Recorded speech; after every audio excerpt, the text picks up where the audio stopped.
Welcome back. So last time I showed you the new PrintShift ejector, this guy, but I was having trouble with the coupler, linking these two parts together. So I iterated the design a bit and come up with a good working system. The biggest trait a 3D printer needs is reliability. So while making small tweaks to the same part over and over again is tedious, it is necessary. When I build, or these days mostly buy, a new 3D printer, I generally make the second or third print a nice long one. Let it run for days to see if anything shakes loose. Kind of the opposite with the PrintShift, because I'm iterating the ejector, so I want to make a bunch of small prints. Little MC Escher lizard. This is the time lapse that you'll see at the end of the video, 25 of them in a row. This nice mat of them all interlocked is from testing these iterations of the previous ejector 3.0 system. For PrintShift, this process of iteration is made a lot less onerous with Octoprint and the automatic part removal. A lot of these were printed in succession without even testing between them because I had different ideas or different tweaks of the same idea, different angles and tolerances, and I might as well print them and then test them en masse. In fact, a lot of these were designed up on my laptop because my 4-year-old is not sleeping terribly well right now, so I was up there hanging out with him. I can design, start the print, come down to a nice pile of them. So this was my first idea, and I'm not actually sure if this was a bad idea or not. I can show this guy up real nice and close. So the angled ramps would let the part slide backwards and then push forwards, slide back. And the reason I never actually installed these is because I ordered a Sprag clutch, a one-way bearing, and it still hasn't come. So instead of waiting for parts, I tried other little guys. This is what I was using in the last video. It was fairly successful in the small teeth, almost always get a good mesh, but when they don't, they tend to break teeth off. You can see this guy is a bit of a horror show. Right. Also trying to get them as skinny as possible.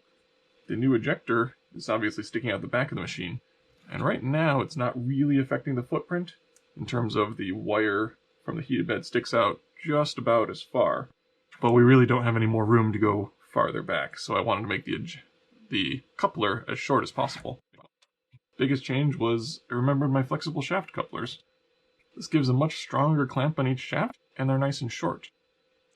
Plus it has big chunky fingers sticking out. These are aluminum, quite strong.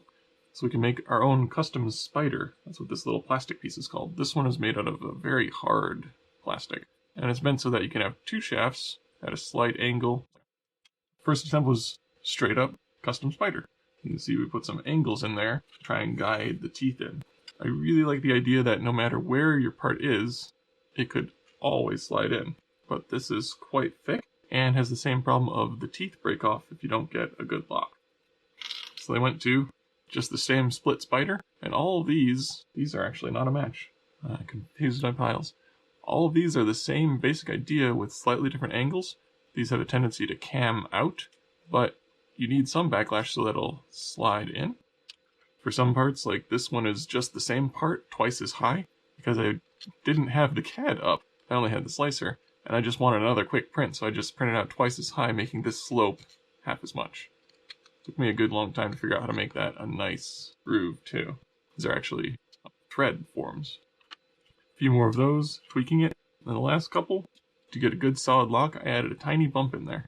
Printed a bunch of these. Each of these had a few iterations of the ejection, again from this mat, but not all of the parts had been that many iterations. So the first guys, the ones that are radically different, were seeing if the idea had legs, seeing if it would work reasonably, and then it's tweaking the part that works pretty well until it works the best. You can see all my old gears too, and these are not all of them, but I had a system and idea, and it was kind of refine that to work better. Then there's the complete change of the shift to 3.0 of blocking the ejector back here, and it works pretty well. Not all the parts in here have been through that many iterations. This motor holder actually only went through one iteration. Like, it worked perfectly the first time because I had the parts, I knew the alignment, I had the model. Pretty nice. But after all this, we have an improved ejector, more reliable than the old geared ejector, and no longer has the ability to bite fingers. It actually homes to this axis, so even if you do put your hand there, all you're dealing with is your stepper motor. It's not strong enough to hurt you, and a failed ejection just leaves the part on the bed. So, I'll leave you with the long test of printing all these guys. Think about iteration, and why it's so much nicer to do so on a machine that can automatic eject your parts. You can see this was work of only a couple days. Oh, and we're not going to do an install on this because it's pretty trivial. This is just a flexible shaft coupler with 8mm on one side and 5mm on the other. Our shaft is 5/16, but it's close enough to 8 that it works just fine. The install is just same as a shaft collar. These parts for testing have actually just slid them on. I'm going to think little glue for more reliability, but I wanted to make sure that if there was enough force to pull that off, then it's some other thing that might work the glue loose. But so far, not a concern. Alright, fire up. Happy printing.